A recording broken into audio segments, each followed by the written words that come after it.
নমস্কাৰ জনাইছোঁ সকলোকে। যেহেতু আমি বাহিৰত থাকোঁ, উৰিষ্যা ভুৱনেশ্বৰত আছোঁ, অসমৰ পৰিস্থিতি বহুত বেয়া। আমিও যিকণ পাৰোঁ সহায় কৰিছোঁ, আৰু তাৰ মাজতে আমালৈও এটা ডাঙৰ বিপদ নামি আহিছে। যিহেতু আমি কৰ্মসূত্ৰে বাহিৰত আছোঁ, উৰিষ্যাত আছোঁ, অসমৰ পৰা আহি পেলাই উৰিষ্যাত কৰ্ম কৰি আছোঁ। আৰু আমি মানুহক সহায় কৰিও ভাল পাওঁ, যথেষ্ট সহায়ো কৰিছোঁ। আৰু যিহেতু অসমৰ যিমান ডাঙৰ এটা দুৰ্যোগ আমাৰ জীৱনতো মই শুনাই পোৱা নাই। আমাৰ তাৰ মাজতো আমি যিকণ পাৰোঁ ৰাইজক সহায় কৰিছোঁ। অনলাইন যোগে হওক, ৰিলিফ ফাণ্ডতে হওক, যাক যেনেকৈ পাইছোঁ আমি তেনেকৈ পাৰ্চনেলভাৱেও সহায় কৰিছোঁ। এতিয়া কথা হ'ল, আমাৰ জীৱনলৈ এটা মহামাৰীৰ দুৰ্যোগ আহিছে। মানুহগৰাকী ডাঙৰ এটা অপাৰেশ্যন কৰিবলৈ ওলাইছোঁ। বহুত দিনৰ পৰা তেওঁ পেট বিষ হৈ আছে। পেট বিষ হৈ আছে, সৰু সৰু সামান্য বিষ এটা হয়, লাহে লাহে বিষটো ডাঙৰ হ'ল। ডাঙৰ হোৱাৰ পিছত মেডিকেল গ'লোঁ, মেডিকেলত গৈ পেলাই দেখালোঁ। বহুতখিনি আল্ট্ৰাচাউণ্ড কৰিব দিলে, বহুতখিনি টেষ্ট কৰিব দিলে। টেষ্ট কৰাই পূৰা এসপ্তাহমানৰ পিছত আমি ফাইনেলি গম পাইছোঁ তেওঁ মেজৰ অপাৰেশ্যন কৰিব লাগে। এতিয়া মেজৰ অপাৰেশ্যন কৰিব লাগে, এটাকো নহয়, 3টা মেজৰ অপাৰেশ্যন কৰিব লাগে। 3টা মেজৰ অপাৰেশ্যনে আমাৰ বহুত টকাৰ প্ৰয়োজন। এতিয়া ক'লে আপোনালোকে বিশ্বাস নকৰিব, মই আপোনালোকে বিলখিনি দেখাইছোঁ। দেখিছেনে? আপুনি দেখা নাই? এইবোৰ চিটি স্কেন কৰা হয় নে চাৰ্জাৰী কৰা হয়, এইবোৰ গোটেই আছে বিল। এইটো এটা ডাঙৰ এটা বেলুন হৈছে, বেলুন হৈ গৈছে। এই বেলুনৰ ভিতৰত কি আছে সেইটো আমি নাজানো, ডক্টৰেও নাজানে। এতিয়ালৈকে কনফাৰ্ম কৰা নাই যে কি আছে। অপাৰেশ্যন কৰিলেহে গম পাব।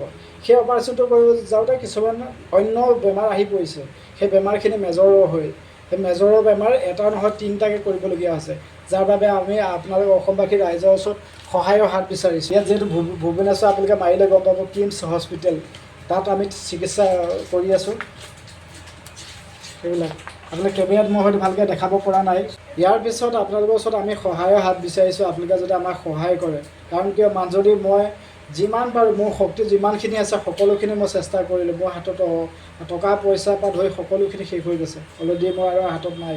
আৰু সহায় কৰিব পৰা যিসকলে মোক যথেষ্টখিনি সহায় কৰক, মই আশা কৰিছোঁ। নহ'লে মানুহগৰাকী জীয়াই বেমাৰটো চাই মৃত্যু মুখলৈ ঠেলি দিবলগীয়া হ'ব।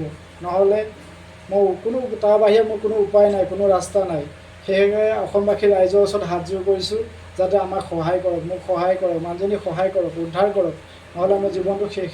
এটা ল'ৰাটোৱে আছে, ল'ৰাটোৰ জীৱনটো কি হ'ব ভাবি চাওক আপোনালোকে।